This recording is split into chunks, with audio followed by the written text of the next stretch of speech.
welcome to the Everything Is Earned podcast. I'm your host, CLE Tallboy, or Mike, as some people call me. And I am Tim, aka It's Contagious. Sometimes it's contagious, but it's less contagious now that you're not sick. So we just got everythings that are contagious. Like apparently, trusting players that have some character issues. So, I don't know what I could be referring to on that, but there's definitely Josh Gordon, Kareem Hunt, Callaway. Mario Tendrits. Yeah. Callaway. There's some people there. So in today's episode, we're going to cover the whole Kareem Hunt thing.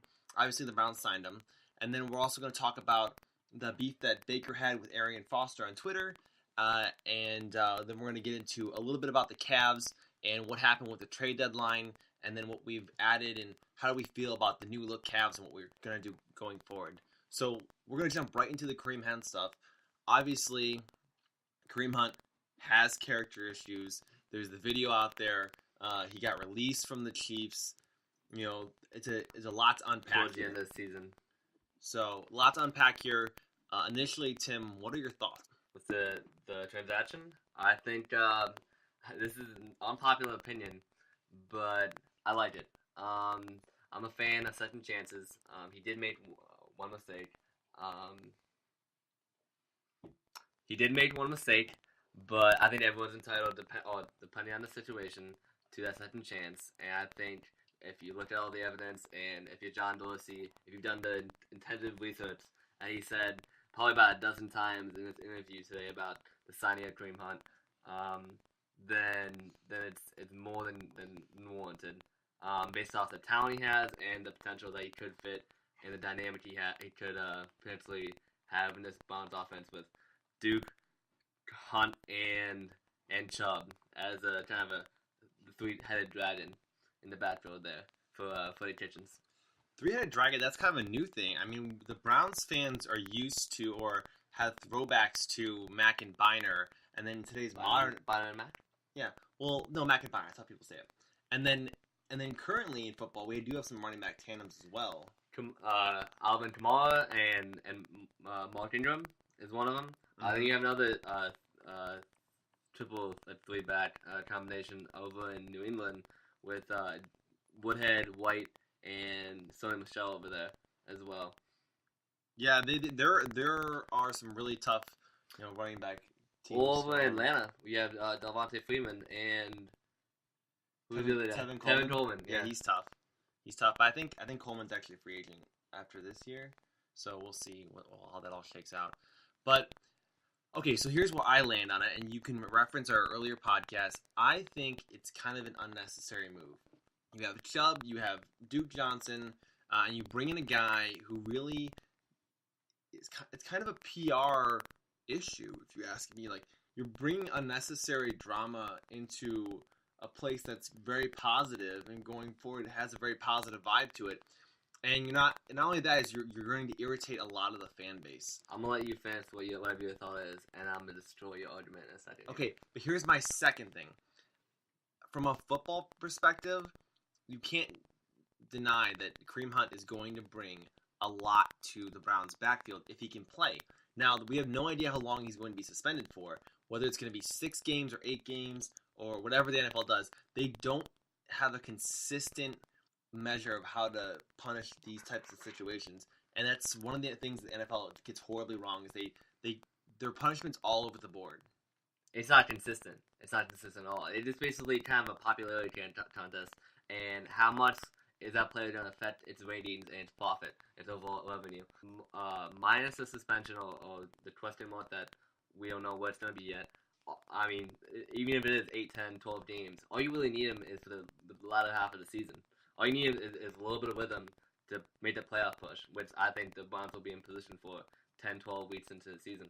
And then you've had recent teams, the Rams are the most recent one, that make these big market kind of questionable decisions with these players with character issues, or these like kind of dirty players in the past, like Marcus Peters is one of them, and then you have the most notable one is Ndamukong Suh, who is like put off as this like very dirty player who takes dirty shots at people, and kind of a selfish, kind of like boneheaded player that doesn't really he clashes with the teammates, doesn't really get along inside the locker room.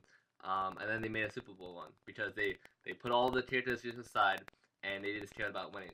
And I think that's what kind of John Dorsey's doing over here, similar over in Cleveland, is he put all the crap aside, and I think he actually knows Kareem Hunt a little bit as well because he was GM over there in Kansas City, so I think he has a good relationship with them as well, and kind of definitely did his research before making this move. But winning's on the mind, and I think a playoff push and maybe a potential deep one, as a more and more optimistic and excited for that season. Well, here's the thing, though. So it is a very low-risk move because even if, say, Duke or Chubb gets hurt, we're hoping they don't get hurt, you do have additional depth, and I would probably take Kareem Hunt over most practice squad players or players that are going to be left on the bottom of the roster. He had over 1,000 yards in 11 games.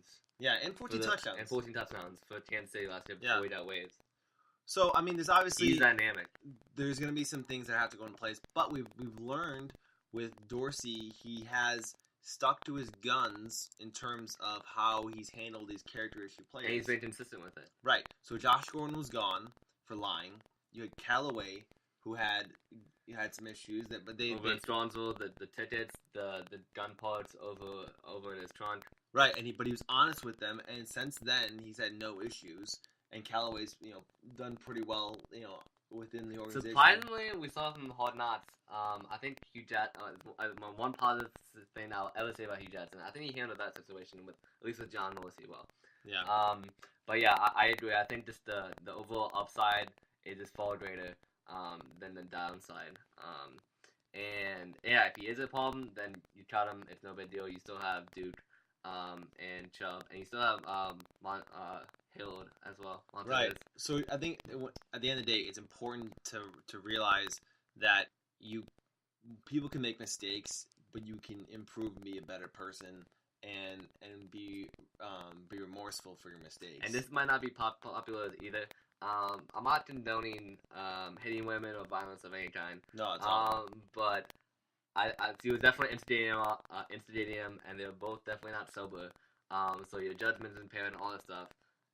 So you gotta keep Kareem out the club, man. The club. Give him structure. Yeah. Give him structure. That's what Diamonds didn't have. That's what Justin Gilbert didn't have in the previous regime. Yeah, but this is different, man. You can't be hitting women, man.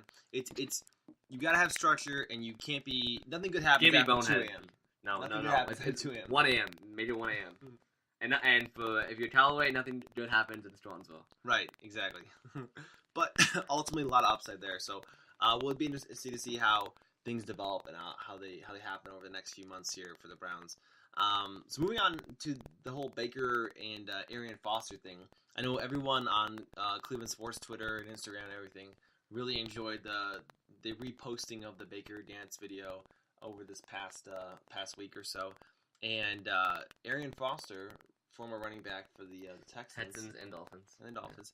To make sense of it, the Cleveland Browns posted the video of Baker Mayfield dancing. It was a rookie photo shoot or whatever.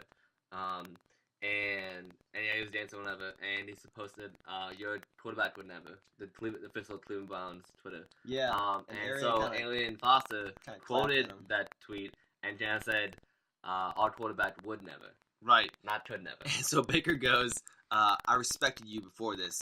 I get it, dog. You're too cool to show any personality. Everybody's different, though. No need to speak on it."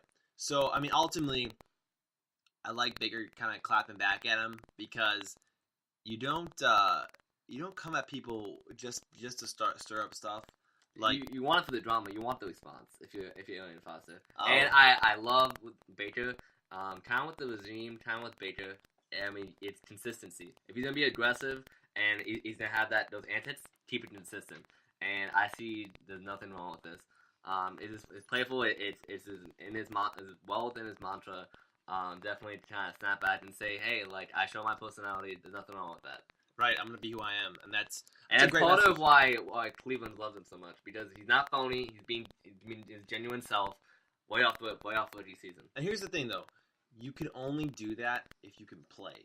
You can't act a fool and like get away with it if you can't play. So Yeah, Baker everyone can shrugs it off. Baker can do what he wants You're a because fool. he can play Nick and Young, he can lead teams. JaVale McGee, people that can't play. People that can't play. People that can't play. Yeah, or Blake Bortles cannot play. Yes, Blake Bortles. Oh yeah, he talked about how good he was. He wasn't very good. They're gonna draft a quarterback, by the way. Cam Newton. The Jaguars. They need to. They should trade up and draft Dwayne Haskins. Yeah. Oh, speaking of which, do you see that Stephen A. Smith said that Dwayne Haskins is mostly a runner? That was really funny. Yeah. Well, then he got made fun of on Twitter, and then he felt the need to comment back about it and say that like I just call it how I see it. This is Not all opinion. I made a mistake. Not that he didn't realize he watched zero Ohio State football. He didn't see any highlights. He just assumed that he was black. It was very racist, honestly.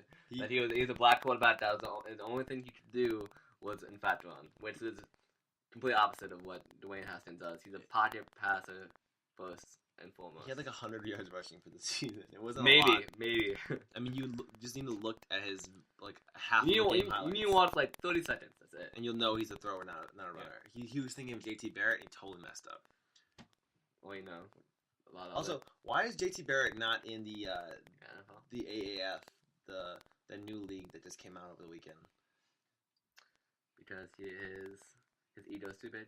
I don't know. I would watch more of it. Isn't he a backup to the Bills? Oh, he was. Yeah. I think he had cut. He's like not in the league, bro.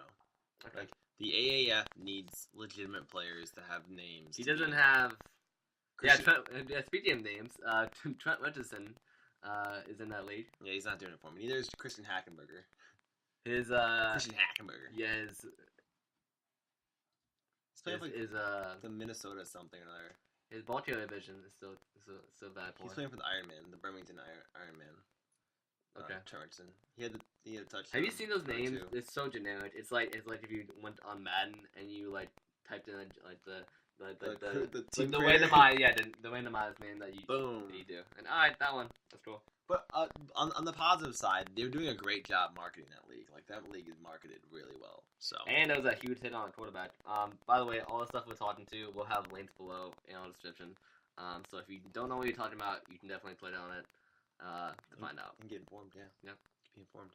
So all right. So last thing here on the agenda, the Cavaliers. Now, Yeah. yeah. Okay. And last thing on the agenda. So the Cavaliers, they had the trade deadline, come and go, and they made a couple moves, and they brought in Marquise Chris, brought in Brandon Knight, and then they picked up Nik Stauskas off of waivers. After they traded him. After they traded for him and then traded him away. Poor Nik Stauskas got traded like 3 times. 4 times, in like I a think. day and a half. Yeah. I think I already bought a mansion in Scottsdale. I wouldn't doubt it. It's a great place to live. No, before he had traded to Houston. That's fine. It's a great place And to live. and what if he put him on the market after he had traded to Houston and then he came back to Cleveland? He's like, just kidding. I mean, he literally was here for like a day, and then they're like, "See ya, Stauskas." He played tonight. He did not play well. He was just moving 1,000 miles an hour. He was trying to force things instead of let it come to him. And that's fine. That's normal to try to kind of force your way into a new team and trying to find a rhythm. Yeah, he was like 2 for 9 I think total and 2 for 7 from beyond the arc. Yeah, it's all right. They got to win though. Yeah, we did. We won in the Battle of the Tank. Yeah, with, sometimes New you York. win. Yeah. Yeah, 107, 104. Kevin Love is back. He was. He helped immensely. Really like a champion, multiple time All-Star.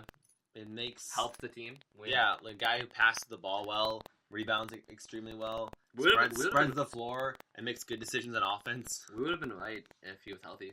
That the Cavs would have made the playoffs. Oh yeah, absolutely. The Cavs would have absolutely made the playoffs if Love was JR healthy. would have nearly kind of went off the walls if Teflon was there. No, Guarantee JR would have not been off the Guarantee walls. it. Ty Lue could even possibly still be here. Yeah, it's possible. I honestly Also, I, Larry Drew is not an upgrade over Ty Lue. yeah, I was about to say I bashed Ty Lue hard, but Larry Drew kind of looks lost out there.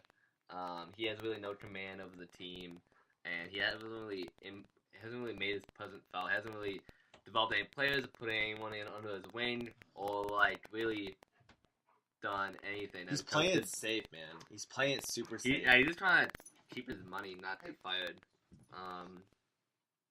I don't know if he really wants to coach outside this year. I heard a report that he's kind of You're kind of debating it.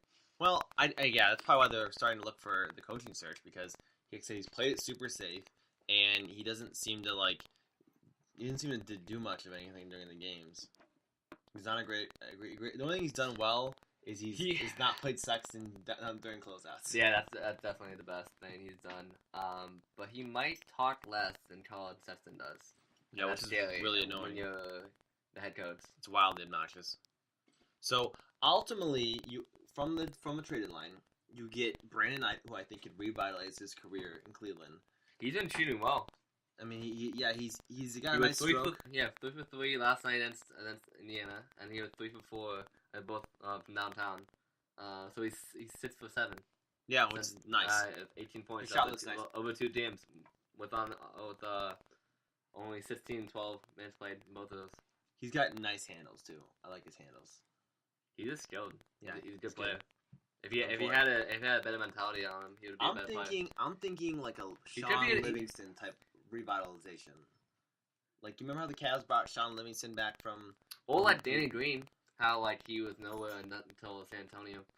But Knight had all his potential and signed a $70 million contract. And then he got an injury. Like, he tore his ACL, man. Sucks.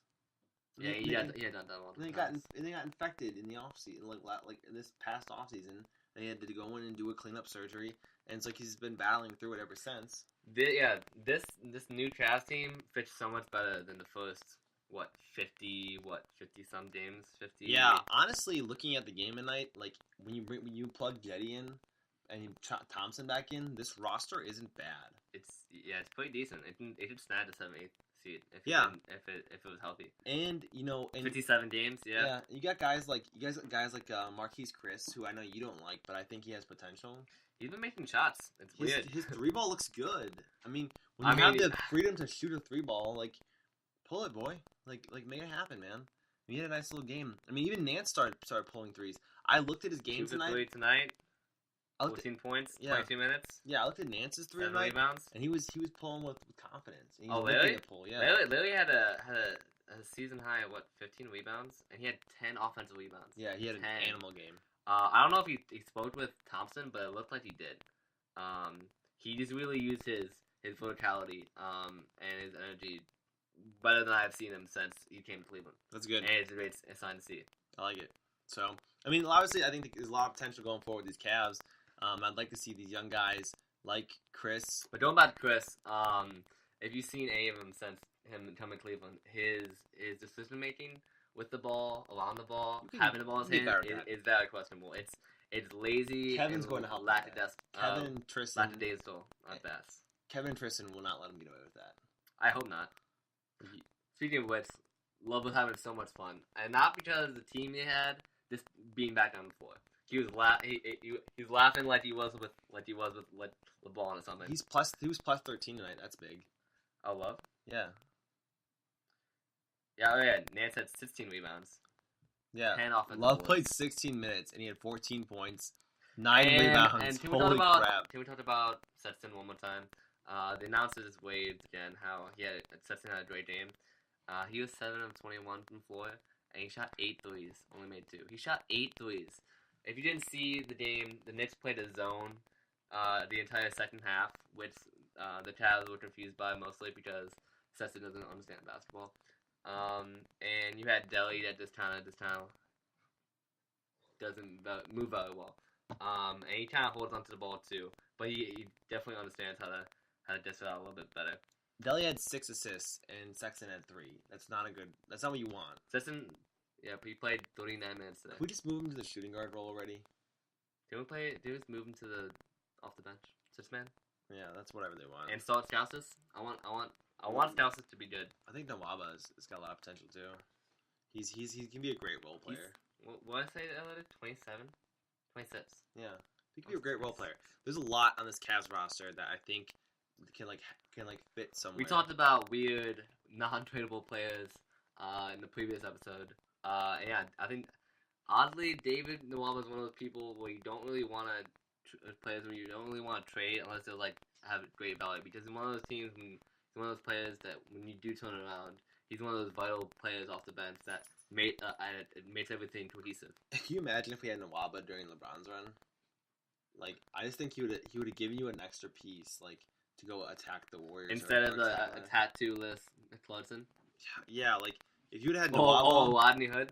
Yeah, if you would have taken Nwaba, Jay Crowder. Nwaba would have taken one of those guys' minutes. I mean, I would have tried to Stauskas over too. You would have been in much better shape. But I also would have Henson. I would love Henson during the ball. When's he coming back? Never. He just got his cast off, I think, a week and a half ago. So okay. So soon, but not soon. Yeah, maybe by the end of the season. I don't know. Maybe by beginning of break? mid March. Who knows? Probably one. Well, so honestly, I think the Cavs have a lot of potential here, and I feel better going into the offseason than I did like maybe a few weeks ago. Not that I like. Well, we got a lot of value. Props to Kobe Altman, which I don't think very highly of, and he possibly made the worst trade in Cavs franchise history. But this season, he has 8 picks for Kyle Korver, George Hill, Rodney Hood, and Alex Burke. That's pretty good. 6 of those second rounders, 2 of those first. Yeah, that was great. I really like what he did. And yeah, he swapped out Hood and Burke. They don't really fit what we're trying to do well. And it's kind of an older system, the mid-range kind of slasher mentality, to Nik Stauskas, Chris, and Brandon Knight, who are all kind of more 3-point shooting, outside shooting kind of players. They're going to make this an aggressive team. That's what's going to happen.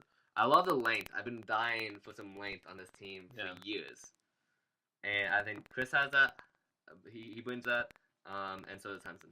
So, yeah, there's a lot of potential. And I really think that they're in a better position. And like you said, Kobe Altman did a great job. I don't think it erases the fact that he messed up the Kyrie trade so horribly. But that would never change the fact. It's the worst. That will be a permanent stain on his resume for the entire tenure as GM in the league. Right, exactly.